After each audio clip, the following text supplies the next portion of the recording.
Hello guys, magandang hapon sa inyong lahat. This is your guys from my great channel, Faith Healer o Zumatarder. So ngayong hapon na to, tignan natin yung sabihin sa inyo ng ating mga gabay. So this is a weekly gabay for the month of August 1 hanggang August 7 for the sign of Capricorn. So Capri, welcome to my channel. Ano kayong messages, advices, and spirit guides ang ating masasaga for today's video? Kanino kayong energy o kaganapan sa buhay ng mga Capricorn ng ating mga kagila? So guys, this reading is a general reading namang hindi lahat makaka-resonate. Kunin lamang po ang makaka-relate sa inyo. And comment down below kung kaninong energy ang ating nasaga. And because don't forget to like and subscribe my channel and hit the notification bell for more videos updates. Maraming salamat po sa mga walang sawang pagsuporta sa aking channel, lalo na ang skip ng ads na way pagpalaing kayo ng Diyos at may kapal siksik digdig na gumapaw na biyayang manong balik sa inyo. So let's see guys, what is the messages, advices sa iyo ng ating angel spirit for the sign of Capricorn. So let's see and watch this.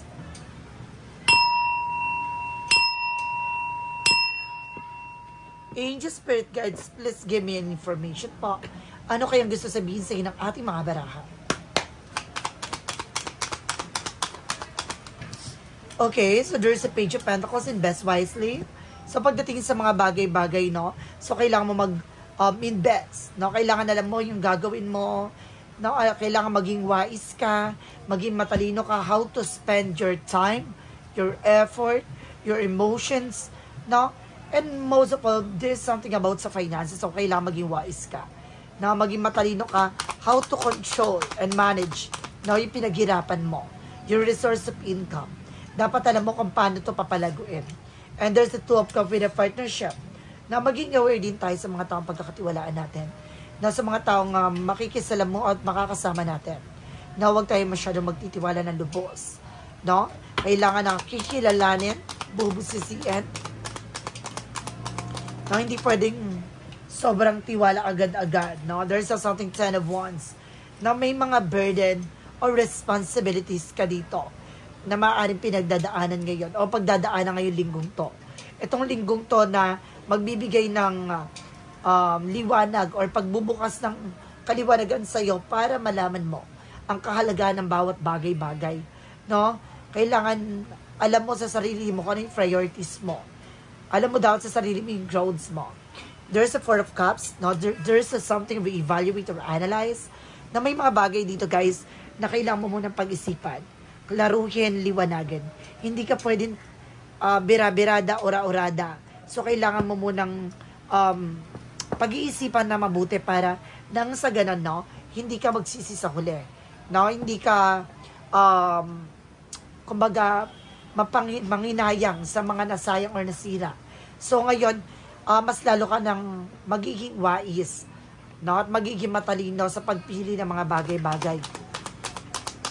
Additional messages, so there's an Empress card for River, no, ibabalik yung sigla, ganda ng buong pagkatao mo, no? Maaaring magdi-disconnect ka muna from the world.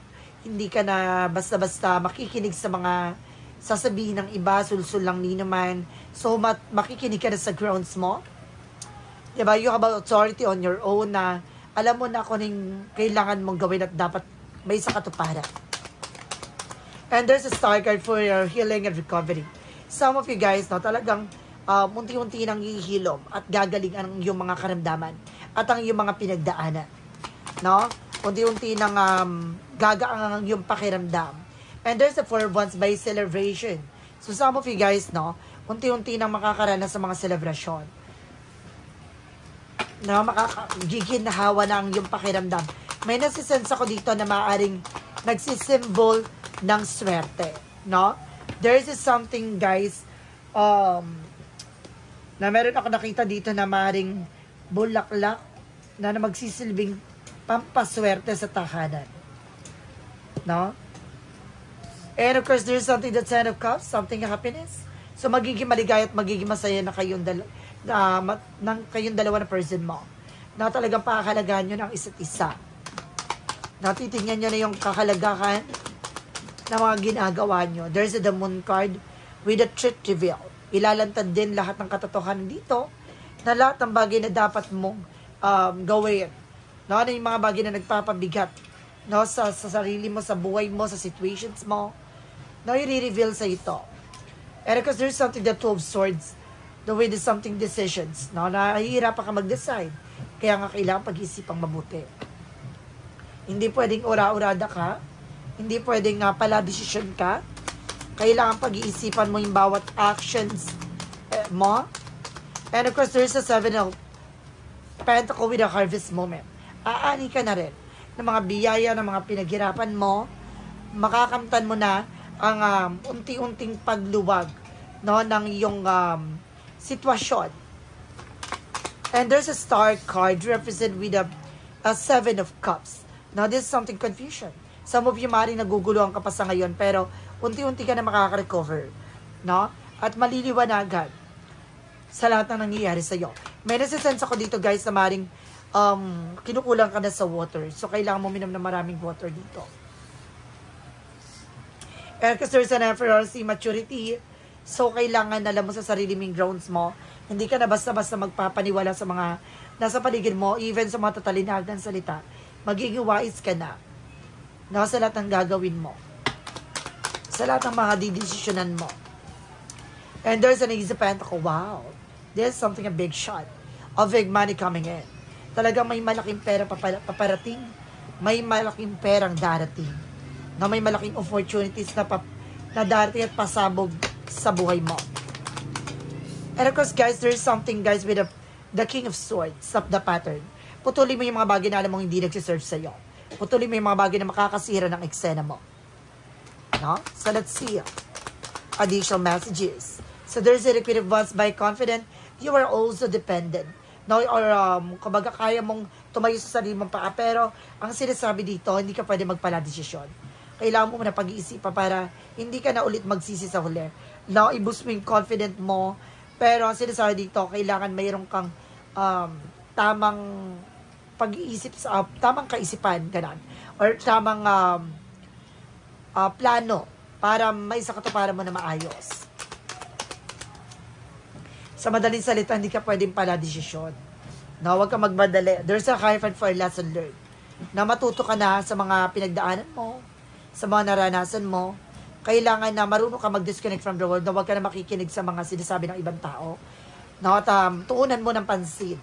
No, kung paano mo papapalago ang iyong sarili. And this is the full card, guys. No, sinusubukan na lang yung pananampalataya at tiwala. No, there's something in you beginning coming in. No, titingnan hanggang sa katatagan, hanggang sa inyong paniniwala. So, let's see what is the messages. Represent, guys, with the outcome for a Ace of Swords with the mental clarity. Liliwanag din to. No? Ang iyong pag-iisip. Liliwanag din ang iyong sitwasyon. Putulin mo lang yung mga bagay na hindi mo nagsiserve sa'yo. Nakita mo parang there's something shield. No? Na kailangan mong proteksyonan yung sarili mo sa lahat ng gagawin mo, sa lahat ng sasabihin mo. No? Nakita mo na parang there's something protection sa ulo mo na hindi ka pwede makikinig sa gilid mo. No, sa likod mo, kailangan sa harap mo, doon ka mismo tumingin. No, yun yung maging priorities mo. And there's the King of Swords, Ace of Swords, something na piniputol niya. No, yung makakapanakit sa sarili niya. No, or sa situations niya. No, tatanggalin mo na yung magbibigay balakid sa'yo. There's a Six of Pentacles. Now, there's something giving, receiving something by the universe. Magtutuloy-tuloy na rin about sa finances. Na magiging masaya at magkakaroon ng something partnership talaga dito. No, and there's a chart with an action movement. Magkakaroon ng changes sa development na sa situations mo. No, talagang there's something signs for swerte. No, nakita mo yung pusa na to na nagsisimbolize something na may paparating na swerte na marireveal sa'yo. Pagkatapos ng burden, no, talagang there's a movement and changes coming in. Ibinabahagi sa'yo na akala mo yun na yun? No. Ngayong linggong to, ang pagdating ng biyaya. So, there's a Hermit card, something spiritual enlightenment. Kailangan mo lang kumawala sa comfort zone mo. No? Kailangan mo magtiwala sa sarili mo.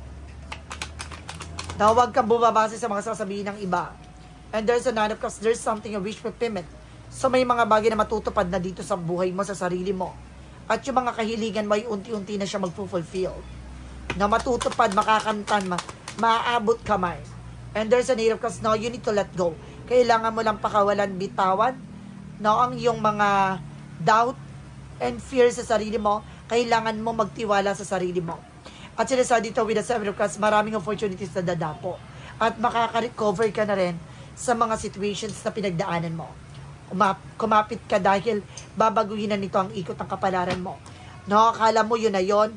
Akala mo, alam mo na yung talagang mangyayari. No. No, there's something blessed in this, guys, na tutulungan ka na ating gabay. Kailangan mo lang talagang i-control yung sarili mo. No? Huwag kang makikinig sa mga tao sa paligid mo, bagkus sa sarili mo. At sinasabi dito, there's something, a big money, big shot coming in. May malaking pera talaga. At itong bagay na to, kailangan positibo ka. Always being positive and just being optimistic. No? Lalo na sa partnership, sa person mo. No? And of course, there's something, guys, na talagang marireveal sa'yo na may mga bagay na kailangan putulin. No? Yung mga nakasanayan, nakagawian. No? Yung mga unhealthy attachment or unhealthy habits na kailangan mo na putulin. No, kaya kailangan mong pag-isipang mabuti at magdesisyon na kailangan mo lakasan ang loob mo at makawala dyan sa takot at pangamba mo. Na unti-unti natututo pa rin, matuto ka sa pagkakamali at kailangan mo mag-save for your own at mag-disconnect ka from the world.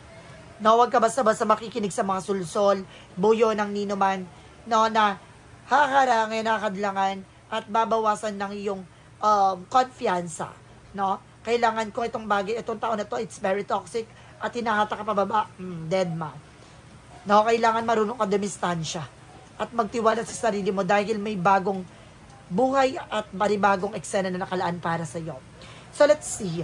Nabubungkalin natin ngayong linggong to ang magaganap sa pagdating sa finances and career, love life at kalusugan. Let's watch this. So let's see, guys, no? Continue tayo for finances and career, love life, at kalusugan. Gusto niyo yan? So, ito na. Tutumbukin na natin yan, guys. At tutuklasin lahat ng mga kaganapan sa buhay mo. Pagdating sa finances, there's a Six of Cups. Diba? There is something, a remnants of past person or relatives, and of course, a friend of yours na maaaring related pagdating sa finances mo. Spicy. And there's something, the Wheel of Fortune will turning back. Wow. Ang pag-ikot ng kapalaran. No, iikot ng magandang eksena sa'yo. Nagaganda na ang daloy ng kapalaran mo. And there's something, the King of Pentacles, maging secure. Maging practical ka how to manage and control your finances. Na mas maging mautak ka na. Na pangalaga at protectionan mo na ito. Na kailangan mas maging secure ka na pagdating sa finances. There's a Hangman. No, some of you talaga nakaranas ka ng delays and cancellation. No, dahil naging open ka from this person. No, kailangan maging aware ka dahil hindi mo pa, maaring kilala mo na kung sino tong inggitera or maaring gumagawa sa inyo hindi maganda. Kasi maaring relatives or related sa inyo with the Six of Cups. Or maaring meron ding way na, no, in the other side, na maaring nangyari to sa inyo, no? Situations so with the Six of Cups na maaaring iikot ang kapalaran sa inyo na malayong-malayo na kayo sa dating ikaw. Na pagdating sa finances na mas magiging mautak na kayo at secure na kayo sa pera, sa pinagpaguran nyo, sa finances nyo. Nagwo-worries ka kasi nakakaranas ka ng delays and cancellations. No? And there's a Eight of Swords. Sabi ko na that because of toxic and negativities around you. No? Maraming napapalibutan po kayo na negative and toxic. Na it's either na family related, friend of yours, co-workers. No, meron ditong nasa paligid mo ang mismong negatibo. Pero wag ka mag-alala, with the justice will be served. Makukuha mo justisya na mag-ingat ka lang for action and decision dahil maaring kailangan alam mo sa sarili mong drones mo na dahil makakaranas ka ng cause and effect. No, dahil kung anong gagawin mo, magre-reflect sa'yo. Kaya kailangan, lagi niyo pakakatandaan na bawat gagawin natin ay may kaakibat na karma. So, kailangan in a good way lang tayo lagi, ha? Huwag kang mag-iisip ng negative sa kapwa mo, or either gagawa ng way para gantihan at gumawa ng hindi maganda sa kanila. Now, proteksyonan mo at pangalagaan mo ang iyong finances. Hayaan mo sila, karma is waving. There's something, a principle of karma, na sila mismo ang gagawa ng paraan para litisin or ibalik sa kanila na what they deserve. Pagdating tayo sa love life, so there is a night of one's perseverance. Konting tiyaga, napakalapit mo na para mag-succeed ang inyong relationship. There's the king of wands, unti-unti mo nang masisilayan yung mga pagbabago pagdating sa relasyon. Malayong-malayo na kayo sa dating kayo. Now, there's a 5 of cups. May mga bagay na kailangan mo talagang alisin. Na huwag kang manghinayang. No, tuluyan mo tanggalin yung mga bagay o taong di magsiserve sa'yo. Especially with the third parties. No? Ang third parties ay maaaring kakakibat nito yung friends, family related, and co-workers, na maaaring nag-aano siya ng third parties. No? With the 6 of swords sa transition. At unti-unti ka na rin daw makakawala sa hindi maganda situations. And there's the world represent trouble and success. Na magtatagumpay ka na. Na magsasucceed ka na sa buhay mo, sa kapalaran mo. Na babaguhin ito ang mundo mo pagdating sa relasyon. Na magiging maayos na ang iyong kalagayan. Konting tiyaga na lang. Pagdating sa kalusugan, there's a judgment, pinapaalalahanan ka na you need to pay attention. Mag-ingat ka sa mga kakainin mo, sa lahat ng gagawin mo, dahil lahat ng bagay na ito ay maaaring mag-reflect sa'yo. And there's a Nine of Pentacles, there's a blossoming. You have a potential for abundance. Nga lang, masyado kang nakatutok. No? Kailangan mong tignan din ang iyong kalusugan. Maging balansi ka po. Nang sa ganun, hindi ka nakakaramdam ng kung ano-ano. No, nalilipasa ka kasi ng gutom dito dahil ang attention mo and focus mo sa bagay niyo. Pero kailangan pag alam mong gutom ka na, kumain ka. No, there's a death card. Some of you meron ditong namatay. I don't know kung sino tong namatay mo sa mahal sa buhay or maaaring may mga bagay na matatapos na. No? Maaaring there's something rebirth. Magiging maganda or second life. No, maaaring ito yung pangalawang buhay mo. No, there's a strength card with a confidence. So, kailangan mo lakasan ang loob mo. Maging matapang ka. Alisin mo yung pag-aalilangan na takot mo. And there's the lover. See? Connected talaga ang nararamdaman mo with your person. Parehas kayo ng person mo na nararamdaman. No? And there's the Knight of Wands. Huwag kayo masyadong aggressive. So, kailangan nyo maging kalmado parehas ng person mo. No? Yung eagerness nandun yun eh. Pero kailangan kalmado pa rin. Diba?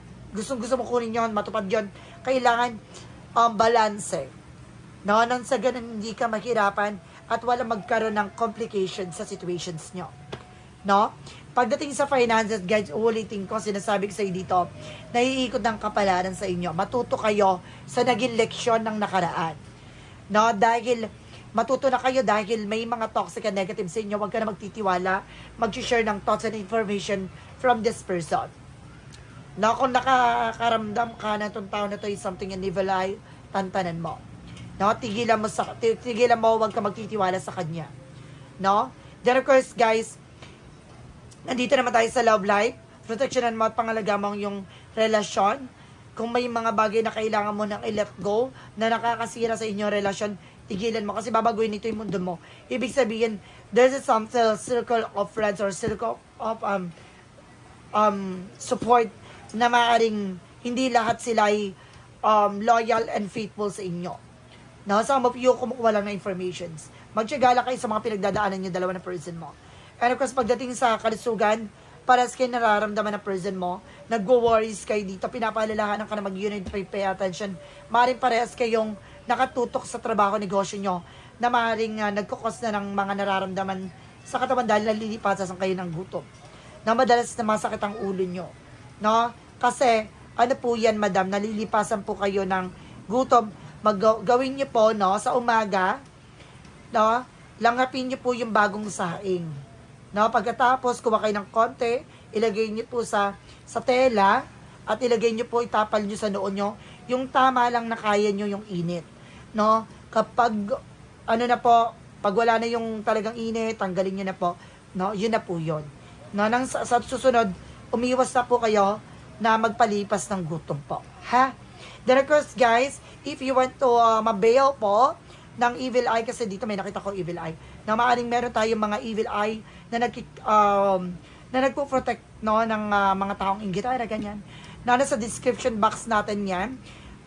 Nandyan po yung link. Please, click nyo lang po yung link para na sa ganun, malaman nyo po, no, ano yung kailangan yung protections dyan. So, let's see what is the magical fairy messages advices. So, let's watch this. So, let's see what is the magical fairy messages advice sa'yo, madam. Madam, sir. So, welcome back to my channel. What is the magical fairy messages advices? So, there's a daughter. Some of you may anak ang babae. No? Meron kayong anak na babae na maaaring related dito sa reading. Or maaaring kasama talaga siya. Or maaaring siya yung pinaka-purpose niya sa buhay. And there's a new home. Na magkakaroon kayo ng bagong bahay. Wow! Congratulations po sa inyo. And there's something in new home. So some of you guys, magkakaroon kayo ng bagong tahanan, na bahay, no? And there's a perfect timing. So this is the moment, guys, na para magkaroon kayo ng mga bagong simula. At ito na yung panahon at pagbabago na para baguhin na yung situations nyo. What is the yin and yang oracle card? Reference with a lock and doubt, no? Meron dito pag-alinlangan, no? Pagdadalawang isip, pagsisisi, or panghihinayang sa lahat ng bagay. So, kailangan nyo munang pakawalan yan. And there's a contract, career, and commitment. So, kailangan mag-boost kayo dito, no? Kailangan na mag-focus kayo dito, guys, for your career, commitment, and contract, and even your health. And of course, there's an ego, pride, vanity, yung luho, bisyo, may mga bagay na kailangan nyo alisin. Now, there's an alchemy, ancestor guide. So, some of you na may mahal sa buhay kayo dito na gumagabay sa inyo na yumao. No, yung spirit guides, maaaring tatay mo, lolo mo, mother mo, tita mo na gumagabay sa inyo. So, let's see what is the synchronicities represent what. So, there's a root. So, may mga bagay na talagang may pinaggagalingan, may ugat. No, may ugat talaga ng eksena dito. And there's a soulmate connections, maaaring soulmate kayo na person mo. No? Talagang connected kayo dito sa situations na to.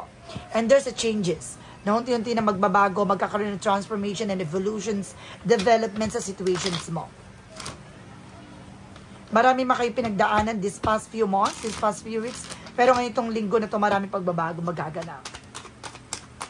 Now, ang pagbabago magaganap ay maaaring pag-unlad ang mangyayari. No? There's a twin flame. Oh my God, there's a twin flame and soulmate kayo talagang person mo, guys. No, maaaring nasa divine connections kayo. No, maraming nangyayari sa inyo that because of soul journey, no? Or spiritual journey. There's something storm, maraming unos, maraming pagsubok na pinagdaanan, pero sinubukan at binayo lang kayo dyan dahil titignan ang iyong katatagan pagdating sa relasyon. Now, for Archangel Michael messages, this is your life purpose. Talaga ito yung purpose mo sa buhay. No, para maliwanagan, mawindang at malaman lahat ng bagay na nasa paligid mo at priorities mo. And as sinasabi ng ating Panginoon with the Jesus loving quote said, watch and pray that you enter not into temptation. So see, pagmasdan at magdasal na hindi ka malapit, no? At hindi ka makapasok sa mga tukso at anumang masamang gawain. And of course, there's something, let your lights so shine before men, they may see you the good works and glorify your Father which is in the heaven. So see, hindi mo man nakikita no, ang liwanag mo ngayon, or maaaring hindi man nila nakikita ang kahalagahan mo ngayon, pero hayaan mo ang ating Panginoon ang magbigay sa iyo ng hudyat or pagkakataon para mangyari at makuha mo yung mga bagay na what you deserve. No, dahil hindi man nila nakikita yon at hindi mo man nakikita yon, pero nakikita na ating Panginoon ano man yung bagay na ginagawa mo. No? So let's see what is Money Mo Oracle deck.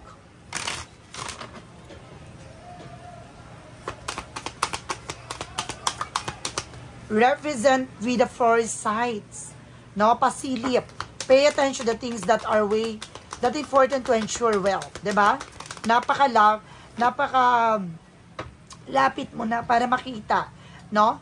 Yung mga bagay na kailangang pag-ingatan. No, kailangan mo lang mag-pay attention and there's a money tree na makakatulong sa'yo, no, para maging masaganang pamumuhay. Tulad ng sinasabi ko sa'yo kanina, para may nakita kong bulaklak or something, baka yun yung magbibigay no, ng malaking swerte sa'yo. Maring kailangan nyo siguro yun guys, na magtanim, maglagay na, kaya may roots may ugat Siguro, merong bagay na kailangan sigurong alagaan, no, nang sa ganun lumago at lumakas to. At ito yung magdala ng swerte sa inyo. And there's a 13 with a starting fresh. Now, magsisimula kayo ng panibago extended step out of your comfort zone. You're about to create something meaningful.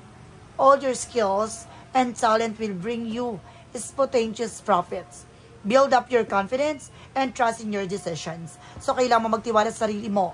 No, alisin mo yung takot at pangamba. Ito yung sinasabi ko kanina pa na comfort zone. Na kailangan nyo alisin yung takot nyo at pangamba sa sarili nyo. Kailangan nyo magtiwala. No? Meron din tayo guys na pampaboost ng kumpiyansa.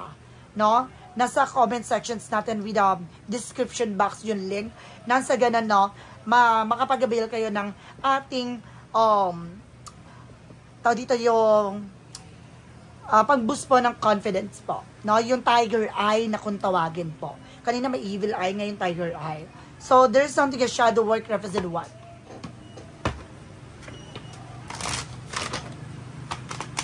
From the shadow work represent what? And there's a battle within. See, diba? Sinasabi dito guys na ano man yung bagay na nagbibigay komplikasyon na mismo yung sarili mo. So, kailangan labanan mo. Yun yung sinasabi na comfort zone na kailangan mo maging matapang. No? Alisin yung pag-alilangan na takot mo. Isa yan sa magbibigay balakid sa'yo para hindi ka mag-succeed dyan sa gagawin mo. Na kailangan may tiwala ka sa ginagawa mo at makalimi bawat ginagawa mo. Now, there's something what lies beneath the future. Alam mo guys, ang daming connected dito sa reading mo ngayong linggong to. Na may mga pasilip na hindi mo man nakikita sa ngayon yung magiging posibilidad sa buhay mo. Pero nakikita na ating Panginoon, kaya niya binibigyan siya. Kaya nagkakaroon ng blessing this guys Binibigyan niya yung mga bagay na what you deserve. Masakit man, mahirap, pero you need to accept the fact. And there's an envy. See? Envy represents something insecure. No? Maring marami naiinggit sa'yo, nagagalit sa'yo. There's an anger management. No? Kasi gusto nitong lituhin, guluhin ang yung concentrations. No? Kaya kailangan huwag kang magpapa-apekto. No? Just focus on what your priority is. No? What is the clarifying for love situations? Clarifying for life situations represent with a legacy, river. Honor history remains to restore and breathe life into forgotten tales. Diba? Na magtiwala ka, no, sa buhay mo, sa situations mo, at ibabalik to muli yung nasira, no, na pag-ibig, no, at yung mga bagay na nangyari sa from the past ay unti-unti ng giginawa at luluwag ng yung pakiramdam. No, aalisin yung galit at puot. Let's see what is the clarifying for life situations. And this is something, a veil of illusions. Lift the veil of illusions, seeking truth beneath in the surface to navigate through love and career authentically. Diba? So, kailangan mo guys, tanggalin yung mga illusions mo at alamin mo yung katotohanan sa likod nito. No, wag kang mabuhay sa mga bagay na walang katotohanan. Bagkos tignan mo, ano ba talaga yung nararamdaman mo? Ano ba talaga yung priorities mo? Doon ka sa mas makatotohanan. What is the additional messages with the path of the light? Diba? What is the path of the light represent what? So guys, no, kung bago ka sa channel ko, we have also a pick a card yes or no. No, kung bago ka sa channel ko, ang pick a card yes or no, pwede ka magtanong. Na isa lang magiging sagot dyan within 1, 2, or 3. Kung nakapili ka na guys, please comment down below kung anong number na pili mo. Malalaman mo ang sagot sa dulo ng reading na to. Then of course guys, maraming salamat sa mga nag-share ng aking video sa anumang uri ng social media platforms. The way of the light represents with the path of the light. I take a conscious step into the light, transforming weaknesses into strength. By mastering my thoughts with the positive attitudes, I overcome obstacles and radiate light on every corner of my life. Through this journey, I embrace my powerful and share my lights with the world. Diba?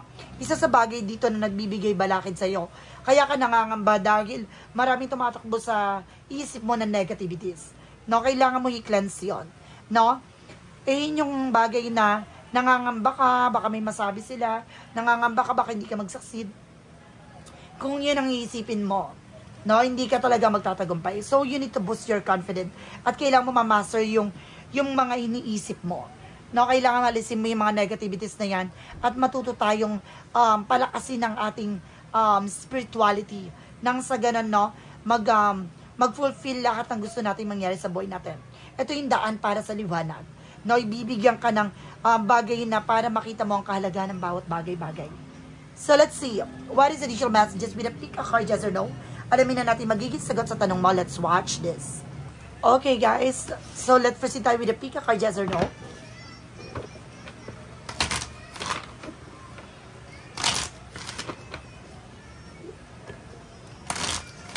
With a pick a card, yes or no, guys? So, there's no. So, matuto tayong humindi, ha? Hindi pwede tayong yes ng yes, oo ng oo sa bawat eksena na ginagawa natin, diba? And of course, there's a no again. No with the number 2. There's a no feels wait for more. Plain to see it won't work. Now, wag ka munang, parang sinasabi dito, nawawala ka ng pag-asa or kailangan mo alisin, no, yung pangamba sa sarili mo. Hindi mo naman makikita agad-agad dyan sa unay. No? Hayaan mo muna siyang magawa at makuha mo yung bagay na kaalaman. No, yung mga bagay na magbibigay kulay. No, kailangan laging may fashion pagmamahal sa ginagawa mo. No? Huwag mong pangunahan. No, ang isang bagay, kailangan mo munang pagdaanan to. No, there's a no again. There's a no lahat. No, kung may mga plano, bala kayo, umiwas muna kayo. No? Ngayon linggong to, huwag mo munang gagawin yan dahil maaaring, yan yung magdulot, no, ng complications. Very too strong access denied. Hindi pinapayagan o hindi pinahihintulutan sa ngayon. So guys, this is a weekly gabay for the month of August 1 hanggang August 7 for the sign of Capricorn. So Capricorn, maraming salamat po for this wonderful reading. So once again, this reading is a general reading naman po. Hindi lahat makaka-resonate. Kunin lamang po makaka-relate sa inyo. And comment down below kung kaninong energy ang ating nasagap. And because don't forget to like and subscribe my channel and hit notification bell for more videos update. And because maraming salamat po sa mga walang sawang pagsuporta sa aking channel, lalo-lalo na ang dinigiskit ng ads na way pagpalain po kayo. Nang Diyos at may kapalisiksik, liglig na gumapaw na biyayang manang balik sa inyo. Maraming salamat po in the next video. Bye-bye and babush.